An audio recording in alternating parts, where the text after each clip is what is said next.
Welcome to the Virtual Training Institute, day 3 and the last session of the day. So thank you so much for joining us. Today we are going to be talking about open educational resources with Jeff Goumas from CrowdEd Learning. Over the course of the Institute, we've welcomed a couple of people outside of the Maryland instructors, and Jeff was gracious enough to accept our invitation to share. So we hope that you will enjoy his Open Educational Resources, or OER, presentation today. So just as a reminder, I'm sure many of you have been in many of our sessions, but we can share information in the chat box with you. But for you to share information with me or with Jeff, we will need you to use the questions box. So let's see. To get started, I'd like to launch a poll to see where you are within your organization. So give me a second. If you can just take a moment and answer the question on the screen. What is your role within your program? This helps us to gauge who we have listening to us today. We keep doing this. All right, overwhelmingly ESL instructors, and then followed by instructional specialists. So thank you all for joining us. That gives us a great perspective of who we have with us today. So without further ado, I'm going to turn it over to Jeff. Jeff, thanks so much for introducing yourself, and we look forward to your presentation. Awesome, thank you so much. And I apologize if we get a lot of bouncing back and forth. My computer seems to want to hop out of presentation mode when anything happens in GoToMeeting. So I fortunately have a little thumbnail that shows what you are seeing, so I can see that you're seeing what you're supposed to be seeing, which is just a quick introductory slide. If you want, because I know people often want this, and I do hope that we can share this out after the presentation, there's a link right here, bit.ly/VTI, that's for Virtual Training Institute, and then OER. And if you want to take that and type that into another tab or even into your phone's browser, that is for you to get a view-only copy of the slides from today's presentation.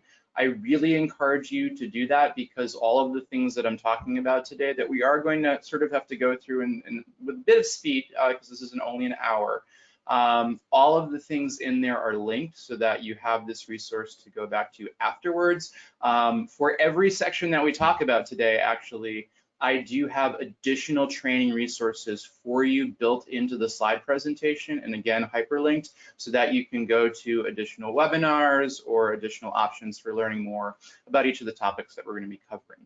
The other thing that you see on screen is for a poll that I will actually, there'll be another slide that we get to very shortly that has the same information. So if you've already taken the poll, awesome. If you haven't, just give it a second because we're gonna get right back into that. But as was said, my name is Jeff Goumas, and today's session is on open education resources. What are they and how can they be used? And Jamie West asked me to join you today because I am from an organization called CrowdEd Learning. We are a nonprofit organization based here in Chicago, Illinois, that's focused entirely on increasing awareness and use of open education resources within adult education. So we've recognized that, you know, budgets tend to be small for purchasing new curriculum or online tools.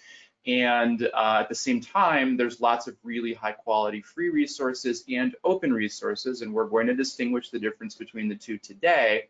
But those resources tend to be very underutilized by adult educators. And so we've set up as an organization, we're officially 3 years old actually last week, to find out sort of what are the challenges and barriers that prevent adult educators from using more open education resources and figuring out ways to overcome those challenges. So part of that is going to be what we talk about today as well. So in terms of the structure of today's hour, first we're just going to dive into what are open education resources and then distinguish between the difference between free and open, because there is one. And the more that we're using these resources, the more we just need to be aware of what the ramifications are for their use and the legal ramifications for their use, because just because something is free doesn't mean you have the ability or the right to do whatever you want with it. Then we're going to go into finding sequences and sequencing and integrating OERs. So you have all of these different resources available. How do we pull them together in a way that makes sense for you instructionally and makes sense for your learners?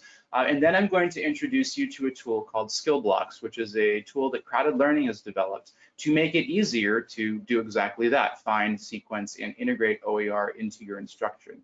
And then finally, because this is really critical, as we are now using more and more digital tools with our learners, we don't want to miss the opportunity as we're using these resources to be embedding digital literacy skills into that instruction and not just sort of giving it a nod and saying, okay, I'm using, say, Google Docs if you're using Google Classroom, but actually being very explicit about the use of those resources and those tools and making sure students understand the skills that they're developing in doing so, because as we know, digital literacy and digital skills is more and more important both in the workforce and just in life in general for our learners and for everybody, in fact. Now with that, I'm also going to stop my camera because I don't want there to be a, maybe I'm going to stop my camera. Here we go, sorry.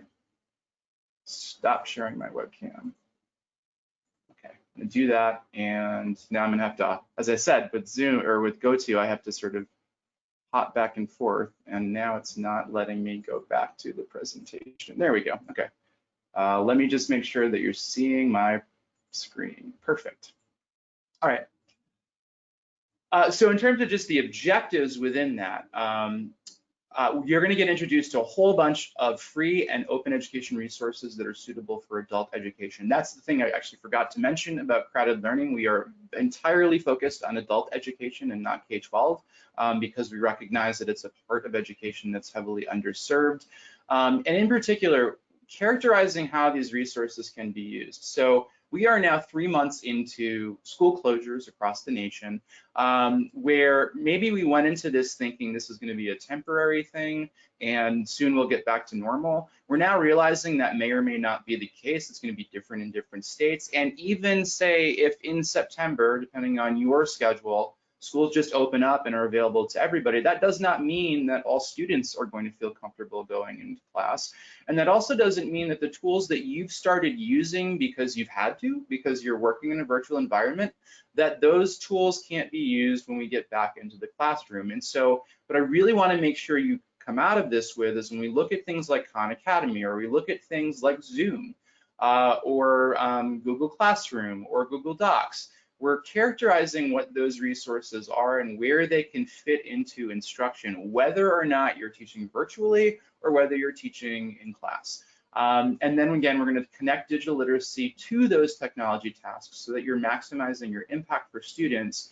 And then, you know, all of this really helps us to consider implications of the use of these tools, both for present and for future instruction. So I do want to get into a poll because I want to learn about what resources that you're using. And so if you have a phone and you don't want to leave your GoToMeeting, you can use your phone's QR code reader to scan what you see on screen here, that QR code, and to take this poll in a polling software called MensaMeter.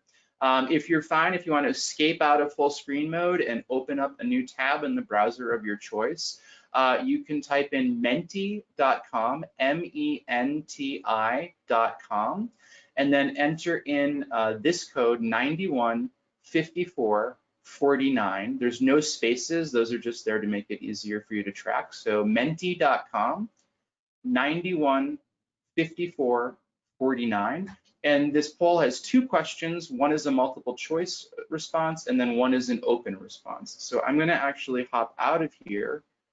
And we are going to go into MensaMeter. And it looks like lots of people have already gone in. This is awesome. So I'm just checking the number of folks we have. We have 70 people. So I'm gonna wait till we hit about 35 or 40. But so this is question 1, characterizing what best describes your curriculum. So do you primarily use one publisher resource? Do you mostly use a homegrown self-created curriculum? Do you primarily use one free or open online resources? or do you use no single resource, you pull together from a number of various sources? And then the second question is asking you to, if I can advance here, share some of the curriculum resources, publisher free or others that you use with your learners. So great, and this is a cool one because it's a word cloud. And so based on the number of responses for some of these resources, that's going to be a larger word. So I like showing this live as we're asking this question, because if you use any of these, it might sort of trigger in your head, oh yeah, I use Newsella, or I use New Reader's Press, or I use Burlington English, or I use Marshall Reading. Good, we're gonna actually talk about that. That's interesting that some of you are using that.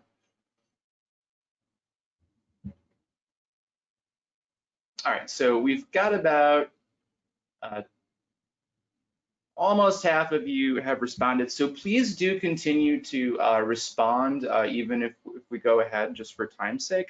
But I do this as a couple questions to poll you to see just where you are in terms of how you're how you describe your curriculum and what resources you're using. And so I don't know if you use polling software or not, but it's a great sort of warm up. And it can be content related, it could be an empathy check, right? These are great tools for you to use to be able to kick off a lesson and see where your students are. And they're also great tools for you to use throughout instruction. Again, regardless of whether you're working virtually or in person, these types of tools allow you to poll your students as you are teaching to as sort of a formative assessment to make sure that students are tracking with you. And if you're seeing that, say, a majority of students are getting the right answer, in this case, there is no right answer, but say it's content related, then that's an indication to you that you can move on. The other nice thing about some of these polling tools is you can create class rosters and students can have their own account. And so while it's anonymous in terms of what students might see on screen, that allows you to also keep track of learner responses so that you can check those responses later. And if there are students that got questions wrong during class, you can sort of check in with them by way of that reporting. So based on this question, we see sort of two buckets that are primarily the case. One is I primarily use one publisher resource, so that's kind of your core, your anchor curriculum, and then integrate other resources to augment that. And then a number of you, majority of you have indicated that you don't use any one resource, you're pulling things together from various sources. And this is always the same. In terms of these being sort of the more common sort of scenarios for folks. In terms of the resources that you're using, there's a lot of variety in here. So we're seeing some tools like Edpuzzle I just saw, now if this is moving, that is used. That's an online tool that allows you to create assessments within videos, which is super cool. Futures, which is an ESL curriculum, and Ventures. So there's, I'm guessing, a fair amount of Cambridge Ventures and Ventures are the same thing. So I'm assuming, and Burlington English, I'm seeing that a few times, Burlington and/or Burlington English. So I venture to guess that there's a number of ESL teachers with us today. Khan Academy tends to always be the most widely used open education resource. So it is an open education resource that we see when we ask these questions. And you're going to see sort of what we've done with Khan Academy to make it easier for teachers and students to use.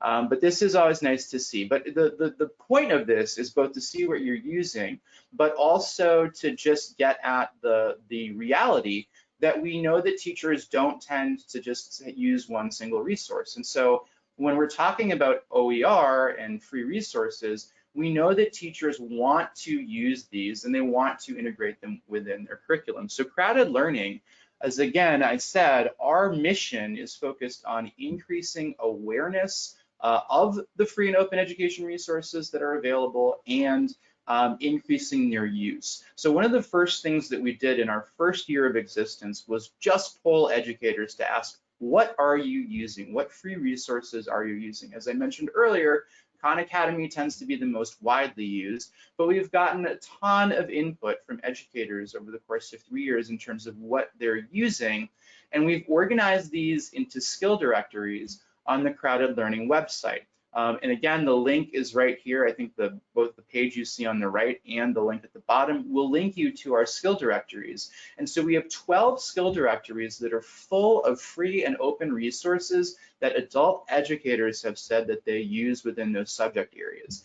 And you'll see we've broken them into academic subject areas. So all of the topics within, say, GED level, but all of your sort of standard school topics. But then we've also got employment skills and employability skills. So communication skills, which has a lot of ESL resources in it.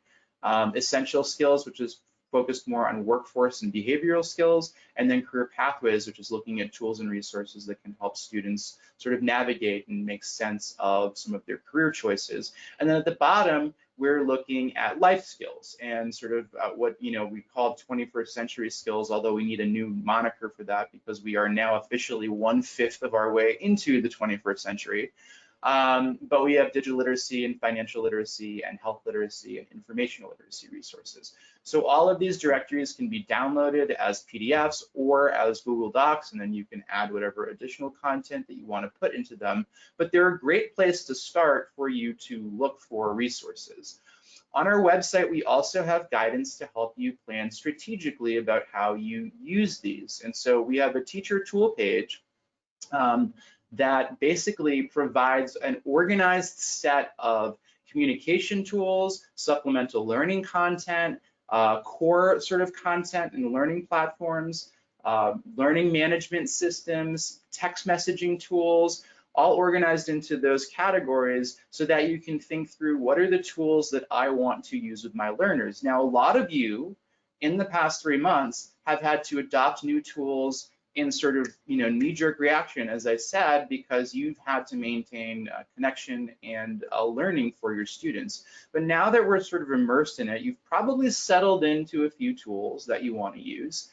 And maybe there's still some that you're interested in using, but you want to do one thing at a time, and that's good because you should be consistent in the tools that you select. But we also offer on this page, and I'm actually going to hop out just to show you where this is on our website, but both of these are linked again. We provide an implementation guide for you that helps you think through what is the purpose of what you're trying to do with instructional content, what are the logistics that you have to consider in terms of using specific tools or content resources, and which tools best align to sort of what it is that you're trying to do. So since I've mentioned both of these, I'm going to hop into our website just so you can see where the resources are that I just talked about. So it's all actually under this Explore section. Those skill directories that I pointed out the slide before, those are all located here, again, under Explore Skill Directory. And so this is where you can go to look at any of these subject areas and see the resources that educators, again, have recommended within these different subject areas. But if I go to teacher tools, this is the listing of the various resources around communication. So video conferencing, we were chatting actually before this started, and Maryland teachers and I think Department of Labor might have been using Zoom, but you've switched to GoToMeeting because of the fact that Zoom had security issues, and that's perfectly fine. And these are the types of things that educators should be thinking about as they're making selections for tools. GoTo is not free, and that's why it's not listed here. So we literally broker only in free and open education resources on the Crowded Learning website. That doesn't mean GoTo isn't a great tool and it's not worth using. It's just we're sort of distinguishing that everything that we have on our website is free. So these are chat and messaging tools. Many of you may use Remind, or maybe you were using WhatsApp, because a lot of students, particularly ESL students, tend to already be using tools like WhatsApp. And then these are these subject area course platforms. We have resources in math, we have resources in reading, we have resources in writing and grammar. We have online courses that are ESL and citizenship oriented with USA Learns. And then we also have supplemental learning content. So these are not necessarily where students are creating accounts or they're course-based, but these are resources that you can use to integrate into your instruction. So math is fun. Again, these first four are math. And then we have reading. Now, a couple of you mentioned, and I'm just going to point this out so that I'm not remiss, A couple of you on that word cloud I saw put Marshall Adult Education. And if that's what you're familiar with, you might be familiar with reading skills for today's adults. What you may not be aware of is they have updated that website. So this is the current link. It's a resource that Marshall had created about a decade ago, and it's 348 free online readings that are available at early literacy levels. And it's been around for a while, but they just updated it like last fall to be more correctly aligned to Lexile levels. And so you can see they have a progression based on levels, but they've also added some really great supplemental content to it. So in addition to the readings that they offer on screen, and I'm just going to show this because I love this resource, and it's actually something that we're going to be working with in the next few months as part of a PD training that we do. But it's designed to help early literacy learners and readers develop fluency skills. And so they have a timer, they have timed readings that basically model fluency for students at different speeds, focusing on word by word decoding, and then chunking and phrasing, and then full fluency and full intonation and prosody. But they've also added an amazing resource that's a supplement. So in addition to just the pre and post questions for each passage, there's vocabulary activities and speaking activities and writing activities and comprehension activities all around each of the 348 stories. So it's a really great tool for reading. And I just pointed, I wasn't planning on pointing that out, but based on the fact that I saw there were a number of ESL instructors based on that word cloud, I wanted to. But there are also some great supplemental ESL resources here. Then we have quiz and assessment tools. These are all free. And then we have tools related to learning management, and then tools that can help you share out content with your learners in organized manners. So these are all on the Crowded Learning website.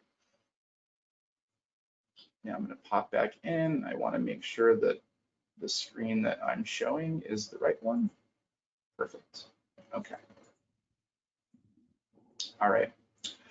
And as we look at the resources, even like what we just talked about with the reading skills for today's adults, I want you to be thinking about where do these resources fall within an instructional sequence. Now, the diagram that you see in front of you is a blended learning sequence, and it's called station rotation. And the notion is that within any sort of concept that you want to be teaching, ideally, you're providing all of these opportunities for learners. Now, I know that's not necessarily realistic, but as we think about the different things that you've started using with students, I want you to think about where they would fall into these different areas of learning and opportunities for learning. Because some of those things that like we're just putting students, say, into Khan Academy, I don't consider that to be instruction. If you're just tossing a student onto a website and saying, learn. However, it is an opportunity for that learner to work individually on their own through content. And the one thing that we as educators need to do is make sure that we're providing guidance in terms of, okay, Khan Academy has a lot of content, so what are the areas that you should be focusing on? So that's perfectly a great tool, and just understanding how to characterize it as something that maybe that's not what they're spending the limited time that you have together working on, but it's something that you make sure that you're providing in some way for them so that they know at any given time they have the opportunity to work on that on their own individually. And so when we think about some of the tools that you've probably started using, Zoom is obviously a digital tool that allows you to facilitate teacher-led instruction, right? And face-to-face, but virtually. But when we're thinking about the content that you want to be using during, say, Zoom time, which is very limited, rather than be looking at a math worksheet on screen, why not use a tool such as PhET? Now, PhET, which we're going to look at in a second, is a tool that has a bunch of math and science simulations. It's an open education resource. These are all developed out of the University of Colorado Boulder, and it allows students to tinker with content. It allows you to sort of pose questions to students and then use the simulation to see if their questions or their hypotheses were correct.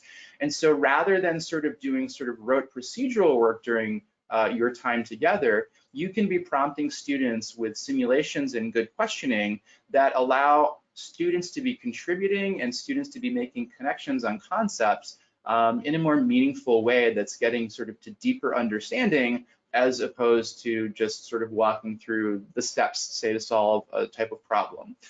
In terms of collaborative tools, those are communication tools like WhatsApp or Remind. And the things that you could be doing both virtually and in class are, say, have a reading assignment that you're using from a free tool like CommonLit. Now, CommonLit has great leveled readings across all levels that get into some heavy-hitting topics like grief and morality. So while it is a K-12 resource, it's not necessarily childish in terms of the content. It has guided reading mode where students can work individually and answer questions on the reading, and you get reporting on that.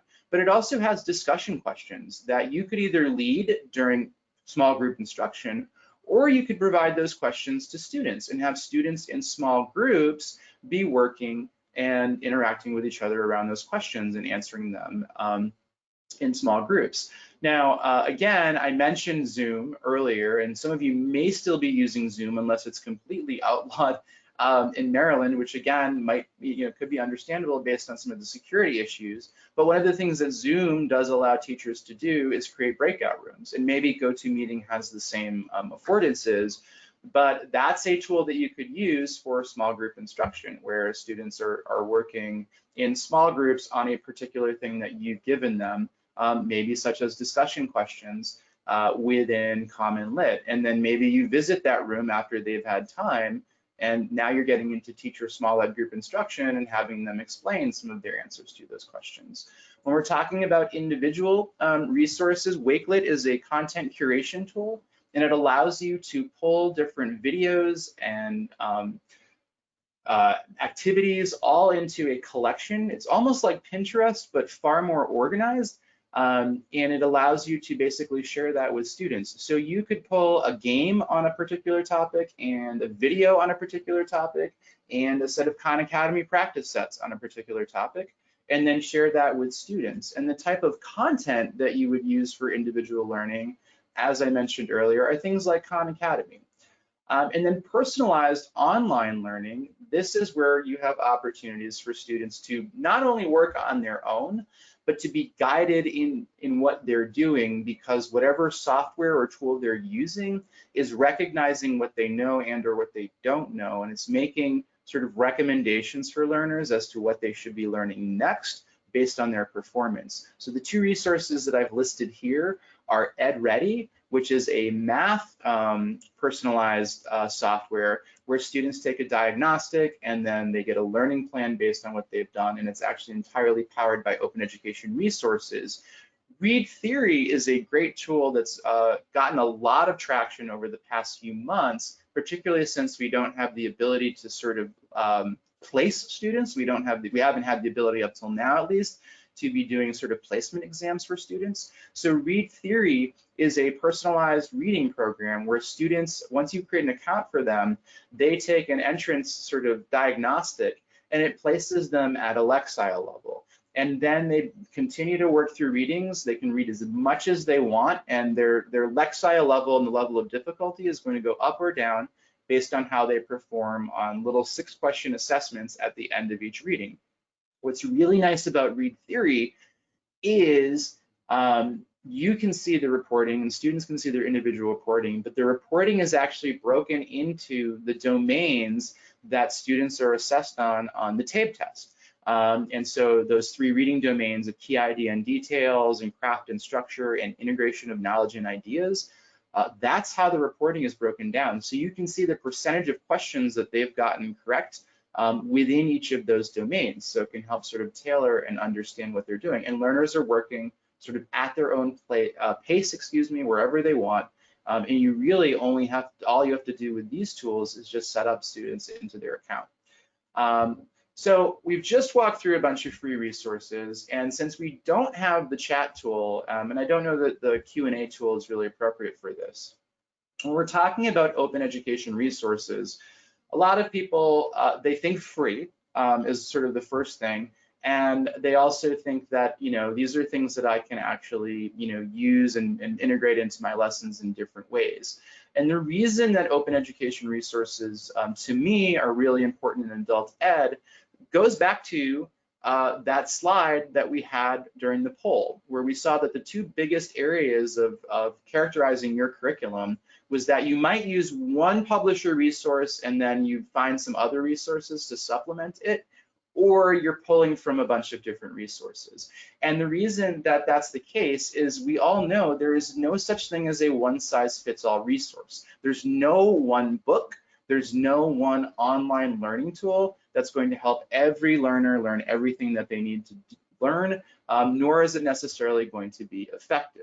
And so, when we're talking about a learner needing to learn a concept, this is a Khan Academy video on ratio, where learners are going to obviously see a video, and Sal Khan is going to walk through a problem, in this case, the ratio of boys to girls. Now that's all interesting, but it's not necessarily memorable. And then at the same time, we have a video from Math Snacks that is called Bad Date.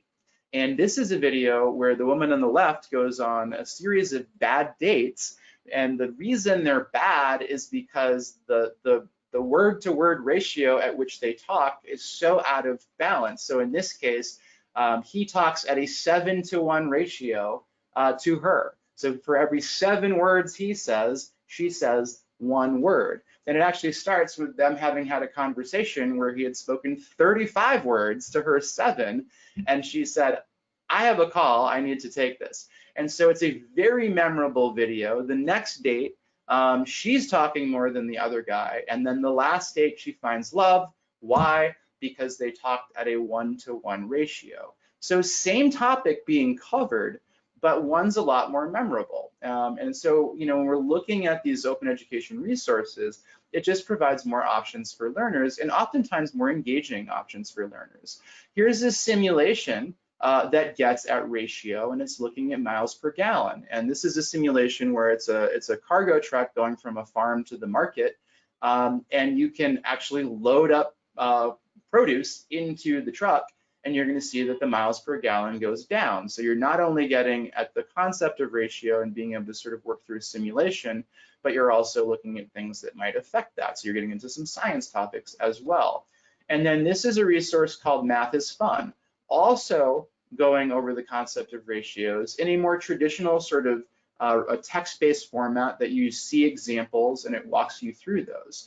All 4 of these things do the same thing, and different ones are going to be more effective for different learners. And so that's why it's really helpful if we can figure out ways to bring these resources to instructors and learners. Now, I will note on this screen, there are 4 resources. 2 of them are open and 2 of them are not open.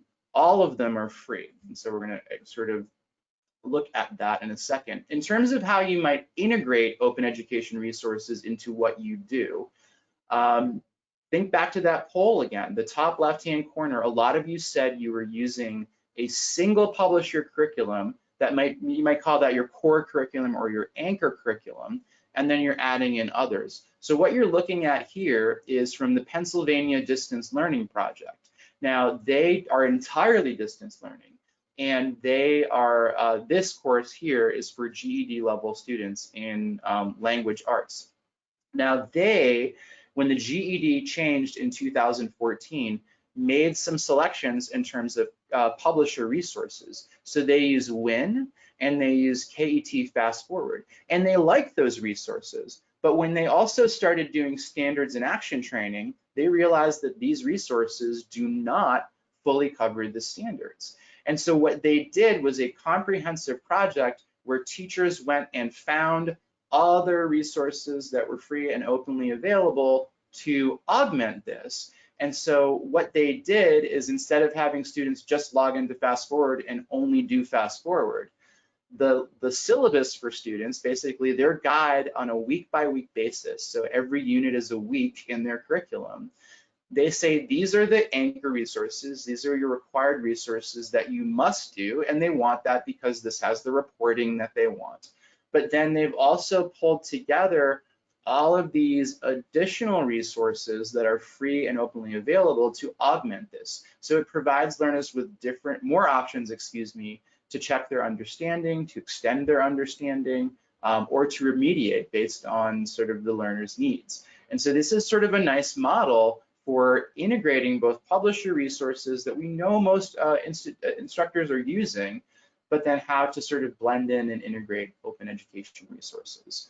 So when we're looking at distinguishing these notions of free versus open, open education resources, this is the official sort of definition from UNESCO, and UNESCO is an international organization, and Creative Commons is also an international organization that is the main licensing body for open education resources. And you'll see that they are teaching and learning resources in any medium, but the key words in here are that they reside either in the public domain, meaning that it's a public domain resource, or that they are released under an open license that permits no cost access. So again, any free resource allows for no cost access, but also permits the use, the adaptation, and the redistribution by others. So those are key words here. There's certain things that, yes, you can certainly take a free resource and share it with your students, but you're not necessarily allowed to change it or adapt it, or change it, adapt it, and then share it out on your website or to the world. I've seen instances where people have taken a video of a paid online lesson, and so they've literally held their phone to their computer and taken a video of that. And actually, it wasn't even paid. They've taken a video of a video, basically, and then posted that video on YouTube. Now, even though that initial video is free, doesn't mean that you're allowed to do that. And the reason this is important is because we are so used to copying and pasting and being able to save an image from the internet and being able to share something that, just because we can do it does not necessarily mean that it's allowed. And there are licensing issues that we need to be aware of. So we know that content is everywhere. And so when we're thinking about that, we need to be mindful of what we can or can't do with it. So video content in particular is widely used, and there's 400 hours of video uploaded every minute on YouTube. Many of you are probably using YouTube videos because they can be translated into different languages. They have 76 different languages if the settings have been set right, and they have 1 billion users worldwide. So it is a widely used resource. You're going to see in a second, it is the most widely used resource and most popular tool for education, bar none. However, here it is. So this is an annual survey.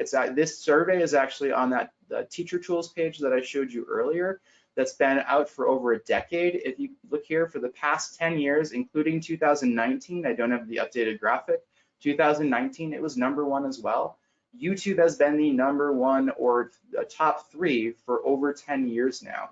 And this is a survey that's looking at instructional tools and social tools and productivity tools and content tools. So YouTube reigns supreme in terms of its use within education.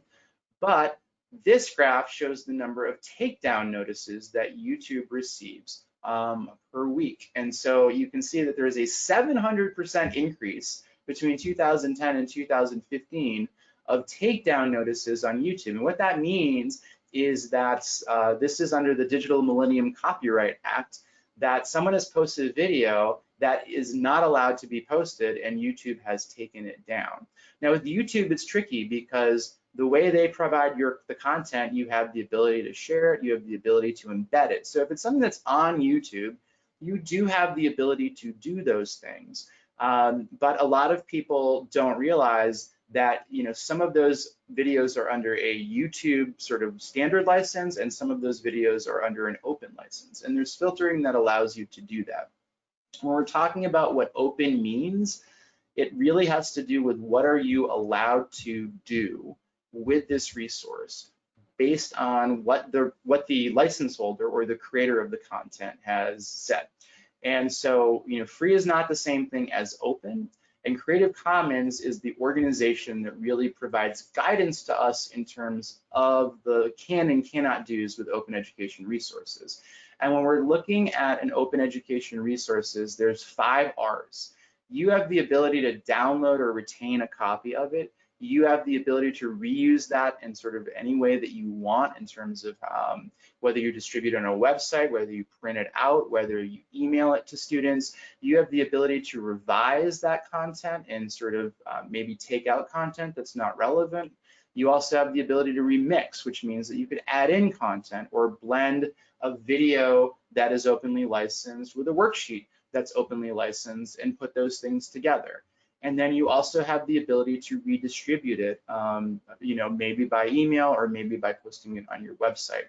And the way that Creative Commons shows you what you're allowed to or not allowed to do is by these little symbols on anything that is openly licensed.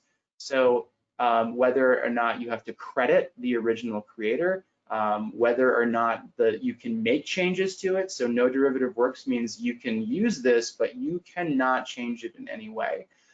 Share alike means that if you use this and then you share it with others, you need to use the same license that I've used in the thing that you've created. And then the last license is non-commercial, meaning you can use it, but you're not allowed to make money.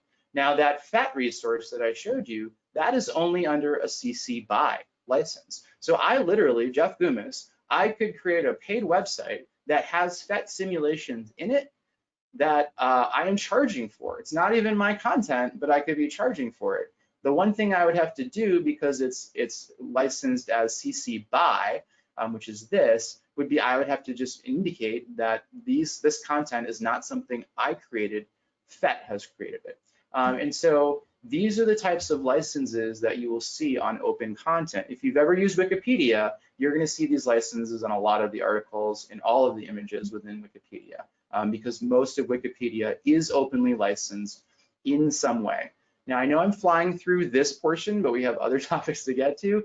I've literally done an hour-and-a-half session on the difference between free and open, but I was asked to present this. But when we're looking at these types of licenses, you just have to understand that, there's varying levels of freedom based on these types of licenses. And as long as it's not that no derivative works, because if you can't alter it in any way, that goes against that definition that we said at the start in terms of being able to revise. If you can't revise it, then it's not technically an open education resource. That still means that you can share it and that you can share it with students and that you can use it. You just don't have the ability to make any adjustments to it. And so these down here are fully copyrighted, obviously. You don't have the ability to do that. So those are not open education resources. So in the grand scheme of things, there are a lot of free resources out there. There is a subset that are openly licensed, and that refers to your ability to modify and change or offer the resource in different ways to other users, so long as that you're following the license that the content has. So as I said, everything we're going to talk about today, I'm providing resources to you to further your learning. As I said, this is only an hour-long webinar, but it is literally an entire hour on distinguishing between free and open. We walk through different examples so you can see how to see if a resource is free or open. And then because you are Maryland and you're part of the IDEAL Consortium through the EdTech Center at World Education, they actually offer a free self-paced course called Intro to OER. Where you walk through 4 modules that actually go through the process of finding open education resources and strategizing how to use that resource within a lesson. So when we're looking at all these free resources, I've already shared with you a blended learning, that graphic that showed the 4 ways that we can deliver instruction. There's a lot of different ways that blended learning can be delivered. It could be fully online, actually, but the notion is that you are sort of mixing the modes of instruction in some way, and that there's always some sort of online component. The one that I showed is station rotation. And again, these are the 4 components of station rotation. I personally like this model because of the differentiation that it provides us in terms of how learning is happening and the modalities that it's happening. And I also like it that it's focused on the actual learning and how the learner is learning and the options for learning, and not just the sage on the stage, teacher-centered instruction. It's also very flexible because you don't have to do all of these components. But if you know these 4 things exist and you know that there's resources that support each of these 4 components, over time, you can definitely be organizing the things that you're providing learners in a way that increases your ability to provide all of these around these different topics. So what I'm going to do is actually we're going to look at resources that are free and or open, and I'll tell you the difference as we do around each of these components. So I already mentioned PhET and I've already mentioned CommonLit. But when we're talking about teacher-led instruction, these are the types of things that we should be using during that face-to-face time, whether it's virtual or in person. How do we ask questions that elicit thinking from students? How do we ask students to explain their reasoning? How can we model strategies such as thinking as you're reading and the metacognition that goes on with being a good reader? And how can we make connections for learners in terms of making mathematical connections? So PhET is that resource that I mentioned earlier. It is licensed CC BY, as I just said. So it is free, it is open because it has this license, and it has simulations such as the one that you see on the right. You can download these to your computer. They are available in a bunch of different languages. They have teacher guides for each one of them to help you know how to use it and how to operate it. And teachers can contribute their own lessons and activities around each of the simulations. And so those are available as well. And the one that we're looking at here, it's focusing on equality. And what you see happening, this could be me modeling, where I'm modeling and I'm showing you that, oh, we've discovered that 2 lemons has the same weight as 3 oranges and 1 apple. And what you see here I do is I click and there's a snapshot of that. So a question that you could ask students once you establish equality is, if I know that 2 lemons equals 1 apple and 3 oranges, what would happen if I doubled the number of lemons? What would I need to do on the right side? And you could ask students to indicate, well, what would be the appropriate thing to do on the right side in order to get to equality? And there's multiple answers to that question. They could simply add 2 lemons to the right side, right? So if I added 2 lemons to the left side, if I add 2 lemons to the right side, that's going to make it equal. And that's absolutely correct. Or I would have to, because I doubled the number of lemons on the left side, I have to double what I have on the right side. So I'd have to do 2 times the 3 oranges, which is now 6 oranges, and 2 times the 1 apple, which is 2 apples. And now we're getting into properties not only of equality, but the notion of the distributive property, that because I have these 2 numbers and I'm seeing that up here, I'd have to double this and I'd have to double that. So much more meaningful time to be spent working through things like this with students. And there's a gazillion different options that are available based on using different fruit. If you use Zoom, you can give students control of your mouse and so that they can actually manipulate the simulation. CommonLit is another tool that I mentioned for reading that you could use during face-to-face time.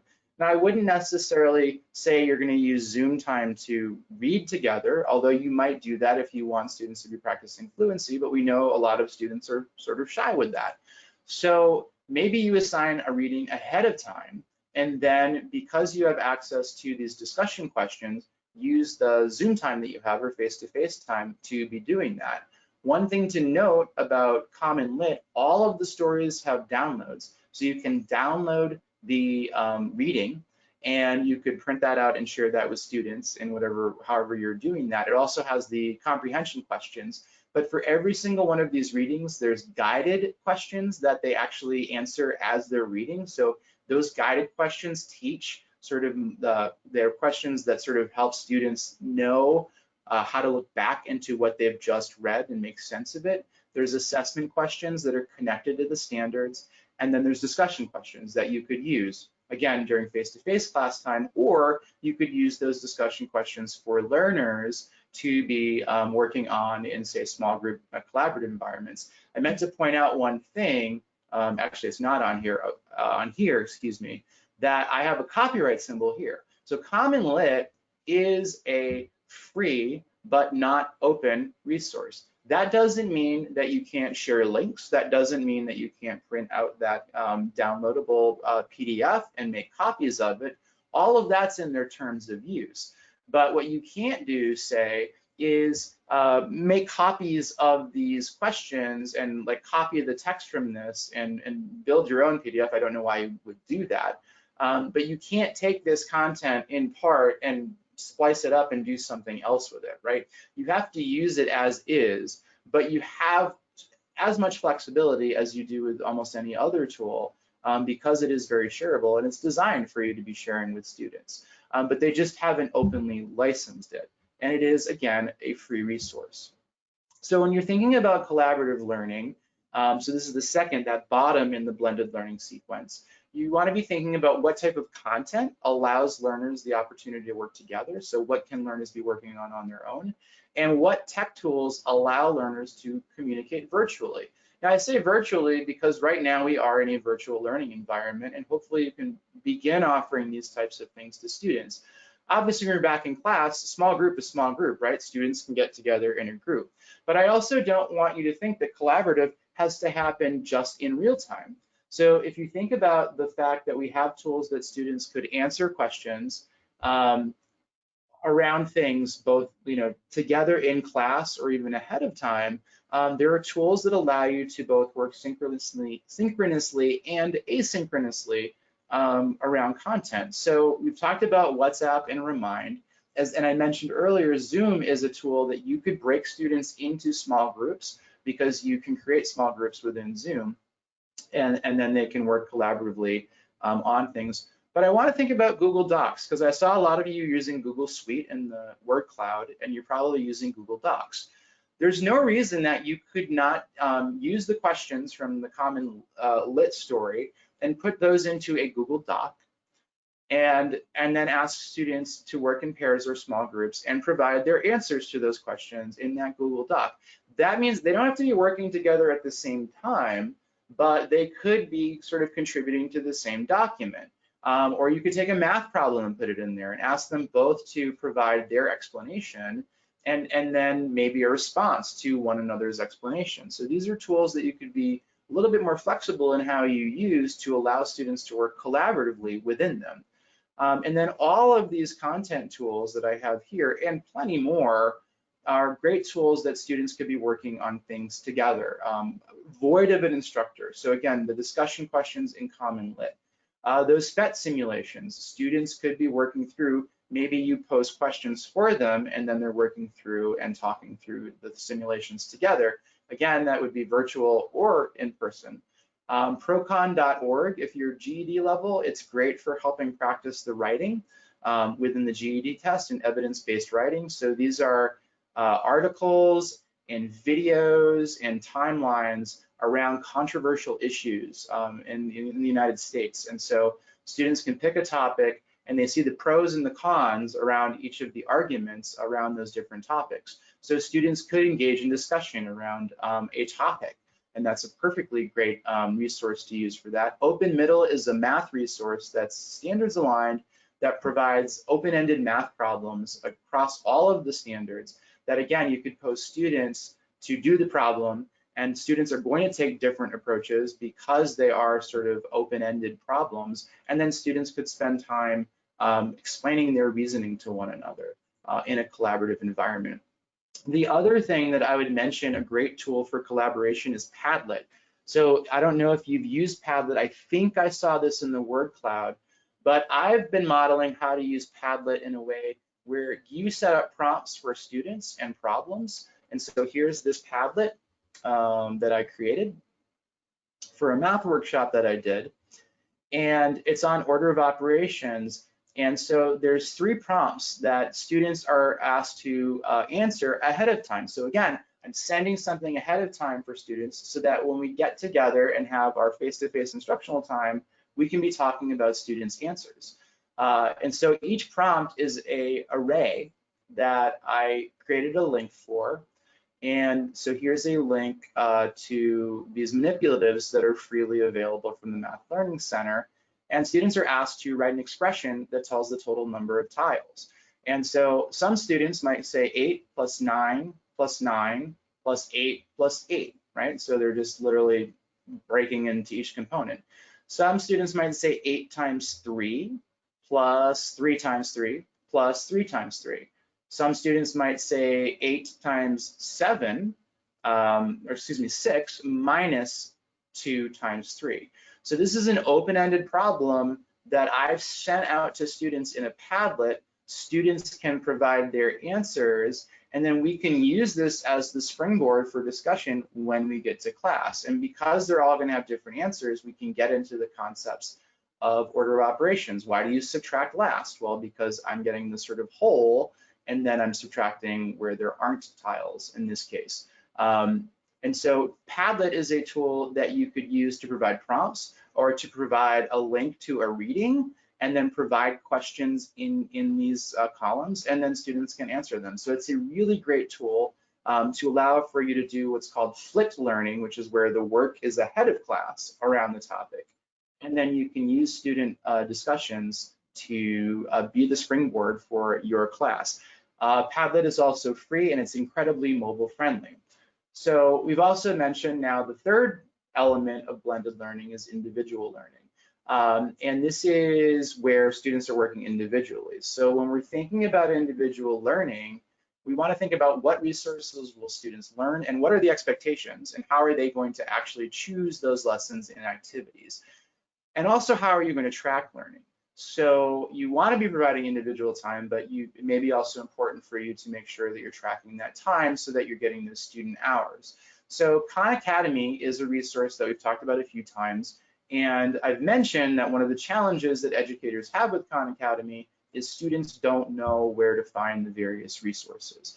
So we've created a app. We developed this in partnership with the Florida Literacy Coalition that is for prepping for the GED test, and it organizes the Khan Academy videos into the topic areas of the GED test. So there's foundational or pre-GED topics here, and then these are the heavy hitting topics on the GED, and students can go in and go to the different topics and then to the specific skills, and then they can click on these and watch the video either in the app, if this is designed really for self-study. They can indicate if they've completed it. They can add a note about what they learned, and this is really for themselves. Or if you're using Khan Academy to track time, they can click on this link to open that video in Khan Academy and into their account so that they're getting credit within a Khan Academy, particularly if you're using that to track credit. So, when we're thinking about these types of resources like Khan Academy, this is obviously, Crowded Learning developed this app. I'm not saying develop an app, but you do need to think about how will you organize or let students know where they're going within these resources. Or you might make it open-ended depending on if the resource is asked for that. So we mentioned that reading skills for today's adults earlier. This is a resource that has leveled readings. So if you know their reading level, you can say go to level 5 and have at it. Read as much as you want. There's about 20, 25 readings in level 5 for you to read. So giving learners a little bit more choice in their individual learning time. You could also create learning activities and maybe create a playlist of activities from a tool such as Skill Blocks, which is a tool that Crowded Learning has developed that I'm going to show you in very fast order because we are running out of time. Or you could use Learning Chocolate. So many of you mentioned that you're ESL instructors. Learning Chocolate is a language learning online site for English that has topics ranging from shapes to colors to phonics to parts of the body to parts of the computer that students could work on individually based on whatever vocabulary they want to work on. And it's a really nice site because it goes through the same sequence of activities for each of the word sets within. Some teachers have started using student self-reporting. So they want to give learners options for learning, but then they've created models for the student to actually report their work to indicate what resource they used and what they learned. Now, this is a Google form that I created that allows folks to do that. This is from the state of New Hampshire. A teacher in New Hampshire and a number of teachers in New Hampshire have allowed students to use their own apps that they choose. And what they do is they indicate the app that they're going to use, the lessons that they do, and set a goal for the week in terms of the number of minutes they spend. And then they have this tool that allows them to track how many 15-minute increments they've learned and provide details about what they've learned. In both of these situations of just letting learners loose, if you provide structure for them in terms of tracking what they're doing, you can do things such as goal setting and independent learning. So you're teaching them time management skills, and you're also teaching them lifelong learning skills and using resources that are effective. Finally, because we are at time, geez, we're gonna have to fly through some things here, but I wanted to get through at least the blended learning sequence. These are tools that allow for personalized learning. And I mentioned Read Theory and I mentioned EdReady, but again, these are literally hands-off for you, and the student can work through the content at their own pace, and it's going to put them into content that's appropriate for them based on their performance. Read Theory is one that I've already mentioned, where they take an intake test and it puts them at the appropriate lexile level. So this is what these readings look like. It's very mobile friendly. What's great, as I mentioned earlier, is then you can see both their grade level progression and their lexile level that they've been placed in. So again, a lot of teachers were using this when we didn't have any testing happening as a way of identifying for new learners what their lexile level was for reading. And so it's effective for doing that.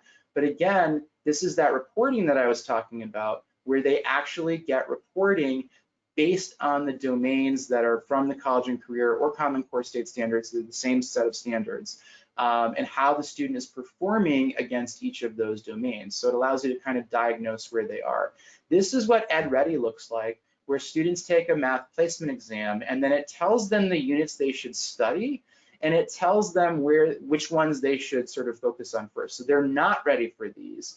But these are topics that they could work on because it's sort of the slider is there. And this is an open education resource, and the content that they work through in each of these units is also open education resources. So it's kind of a neat way of doing that.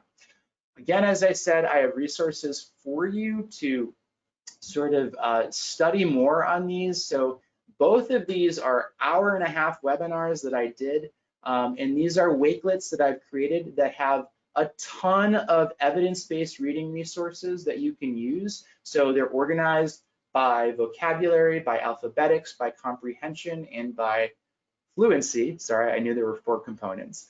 And there's also a recording to the webinar that walks through how to use those. And then this is a wakelet, and I'll just click on it so you see what these are, that provides a ton of math resources that you can use. And it also organizes them, making sense of where they fall into a blended learning sequence for you. So Wakelet is a tool that I mentioned that is a great tool for you to organize resources for students. So in this Wakelet, you'll see I just provide, there's a webinar recording, here's the slides from that webinar, and here are resources that you can use. So it's sort of all organized in one place for you to explore all of these different math resources that you could use with learners. So I'm gonna escape, actually no, we'll just go here. Jamie's gonna kill me because we're supposed to talk about skill blocks. But skill blocks is a tool. I really underestimated what an hour is. I apologize for that. So if you wanna stick with me, I'm guessing we can stay long. Whoever the panelists are, if you want to chime in and let me know if we can stay long, I'd love to get a yay or a nay. We're all good, Jeff. Awesome, thank you. Sorry about that. Jamie wanted me to talk about skill blocks because actually this was a webinar that she had seen. And this is a tool that we've developed to help you find open education resources aligned to the skills that you want. And instead of going to each of these various sites to find things, we've pulled them all together in one place. Now, right now, it's just math. We do intend to expand into other subject areas, but we're just trying to see how teachers use this. So a lot of these resources that I've talked about earlier, they can be found in skill blocks. We've also partnered with publishers and asked them to provide their alignments to the College and Career Readiness standards.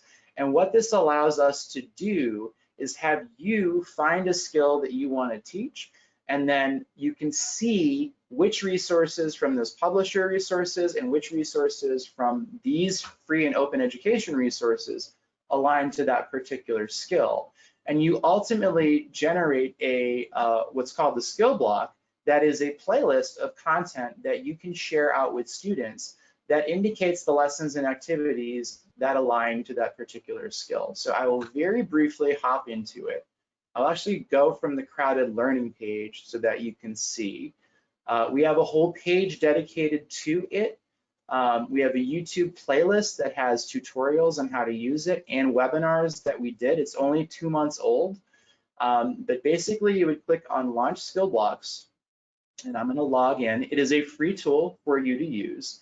And you'll see that there's a number of different skill blocks that I have created in my account. But I'm gonna go to unit rates, which is the one that I just showed you.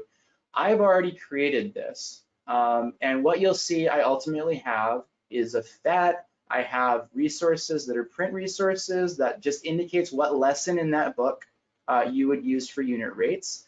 And then you'll see I have a lesson from Math is Fun. I have a lesson from CK12.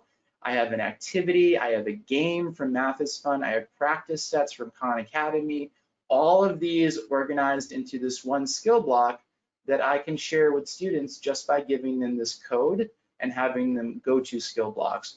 Now, how did I create that? Very simply. So what I did was I would click Add Skill Blocks, and then I sort of know the breakdown of this, but this is organized by the levels of the standards and the subdomains. So at level C, which is TABE level M, these are the domains that students are tested on. Unit rates falls under expressions and equations and units, ratios and proportional relationships, sorry.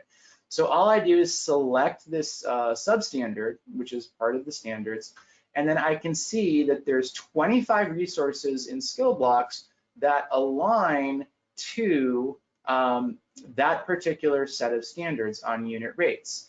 And these are all of the different resources that are listed here. So if I just want to use, say, Math is Fun, I can click on that and it's going to give me, these are the Math is Fun resources that align to these standards. If I just want to know what from my publisher resources, so this is Score Boost align, I can just do that. And all I have to do is click on the resource and it's going to add that to my skill block. So maybe I'm just going to do for the Khan Academy things on unit rates. So here's the unit rate activity from Khan Academy. I've got that textbook lesson, and then maybe I will get my Math is Fun lesson. So we see there's unit price, there's a unit price game from Math is Fun. And so there's a lesson, there's a game, I have that practice set from Khan Academy. I'm going to save this. So now I have a skill block. And I might, just like that Pennsylvania model, I'm going to move this to the top because I want students to use the textbook as their main core lesson on this topic. And then this is the practice from Khan Academy, so I'm going to move that to the end, and then I'm going to move this Math is Fun lesson up here. So now there's a print lesson, there's an online lesson, there's a game that they can play around unit price, which is a unit rate, obviously. And then there's a Khan Academy practice set that aligns to that.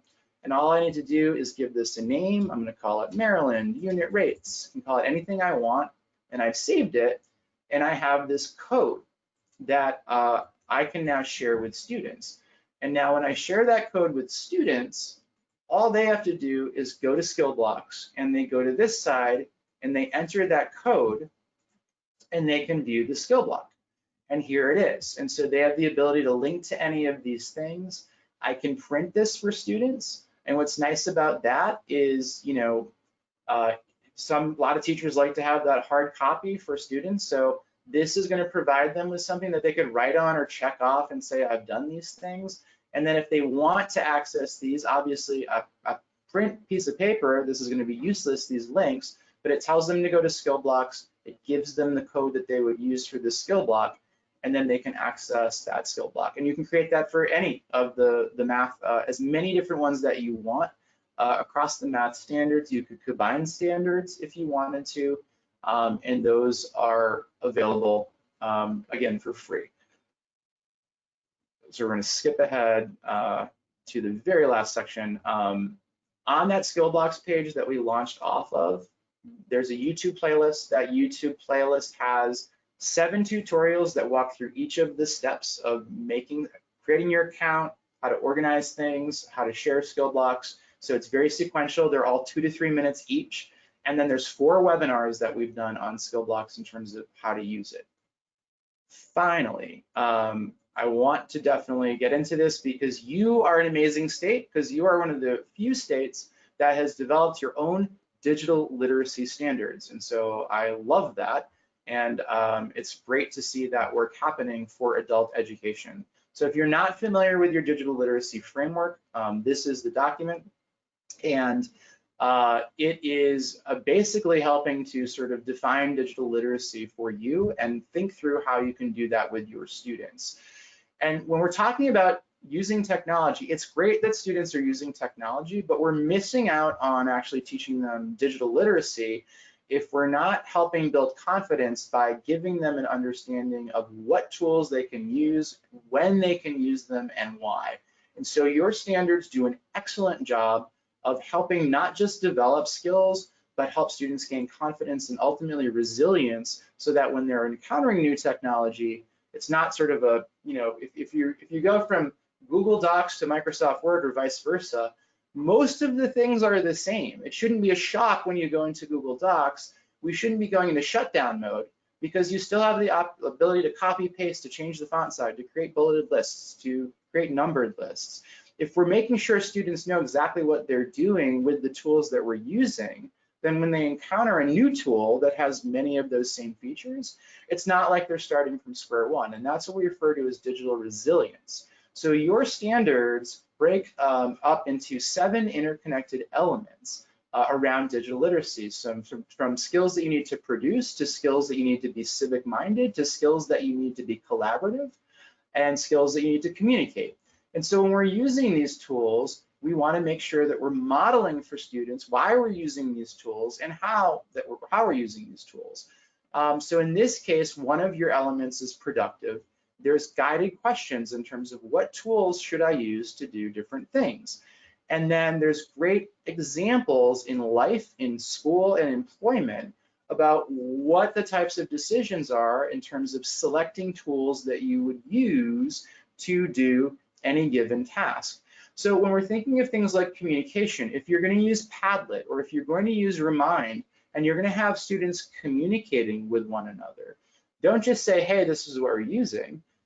Ask questions around, well, what's appropriate? What is appropriate communication when we're using a tool like this? If you're using a Padlet and you're asking students to comment on one another's work, talk about that. Okay, so what is an appropriate comment?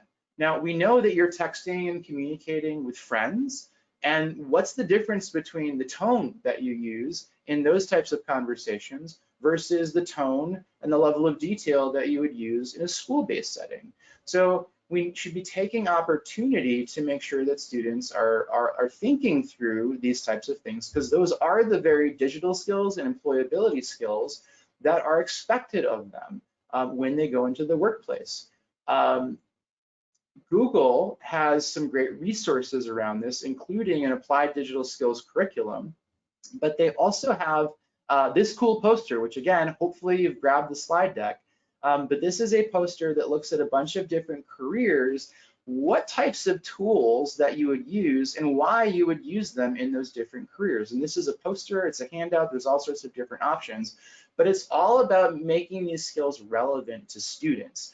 And what I like about Google Lessons, and I think it is a model for how we should all be designing curriculum, is that the way they've designed them is it upfront establishes the relevance for what are you doing. Okay, we're going to use Google and Google's tools to get a new job. So what is the task? So each of these lessons are tasks. I'm going to create a resume or start a resume here. What are the skills that I'm going to be developing as I'm doing that? Document formatting and resume writing. Within document formatting, you're going to be learning how to create probably bulleted lists and create headings and create bold text and think about page formatting. So all of those are skills that students are going to develop. And then the application that they're using is Google Docs. And so when we're thinking about digital literacy, even just using the tools that we've talked about, make sure we don't lose out on opportunities to ask students to reflect on what they're using, why they're using it, and why it's effective, and what are the things that they're doing as they're using them. I'm going to leave it at that. I'm just going to make a short sort of promo here. We next week are launching our very first EdTech Makerspace, which is an opportunity for you to dive into using new tools to create, to learn how to use it, but also to create content that Crowded Learning puts into an open education library, so that that content is not just something that you created in a vacuum, but that we're sharing it out with other educators for them to use. And we're actually going to be doing it around the third time I've mentioned it now, the Reading Skills for Today's Adults library. So for every single one of those stories, we're going to train teachers on how to use Quizlet to create vocabulary sets using the vocabulary from a story, and also how to use Google Forms to create a Google Forms quiz using the comprehension questions from those stories.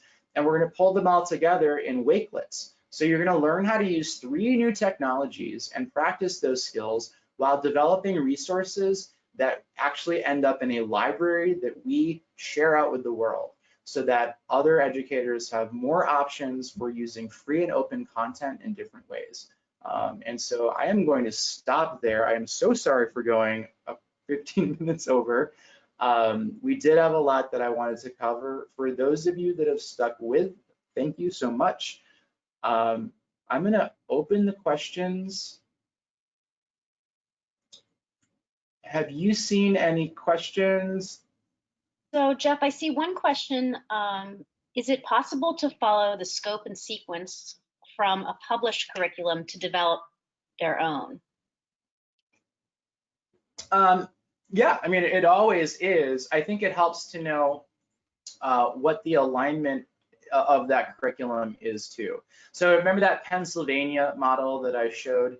They literally, when they started with the GED in 2014, the only thing they were using was KET Fast Forward. And they like it, they stuck with it, but they realized they needed more, like they needed to augment. So that's still the spine. And what it comes down to is saying, okay, what is this lesson from this publisher resource aligned to? Like, what is the standard that it's aligned to? And then figuring out, you know, okay, if that's the skill, what other resources align to that skill? And that's why we develop skill blocks in that way, is because we know that teachers might use this. This is literally a book that was designed for TABE. And so we know that that's a good, you know, organization in terms of how they've organized that content. And so you might want to start with that, but then because of the way that we've tagged everything in skill blocks, you can easily see what other resources you could pair with that textbook lesson.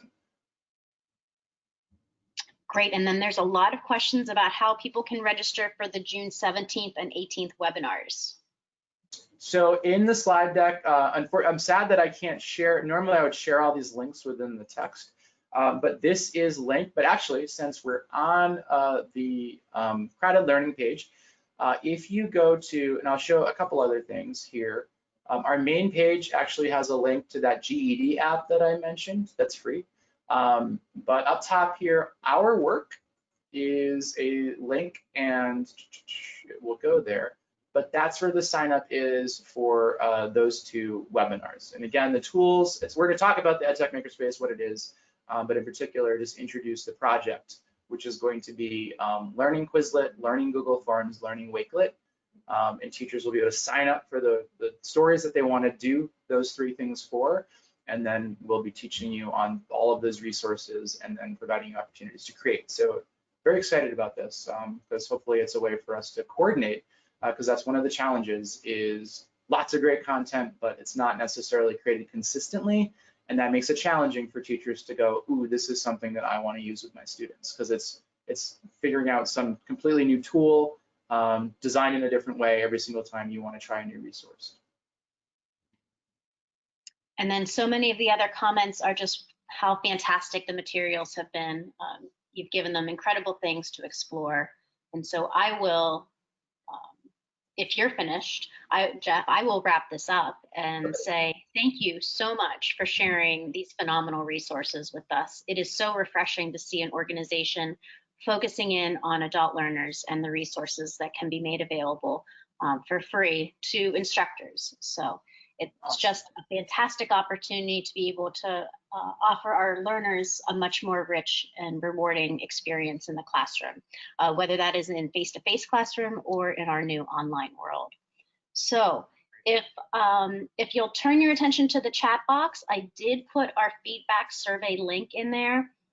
This is our second virtual training institute, and we aim to make each one better and better. And the only way we can do that is by hearing your feedback. So please take a couple of minutes to share that. I will also remind you that all of the recordings and resources and handouts from all of the presenters over the last 3 days will be available on our website. Just give us a couple of days to get everything formatted and on there for you.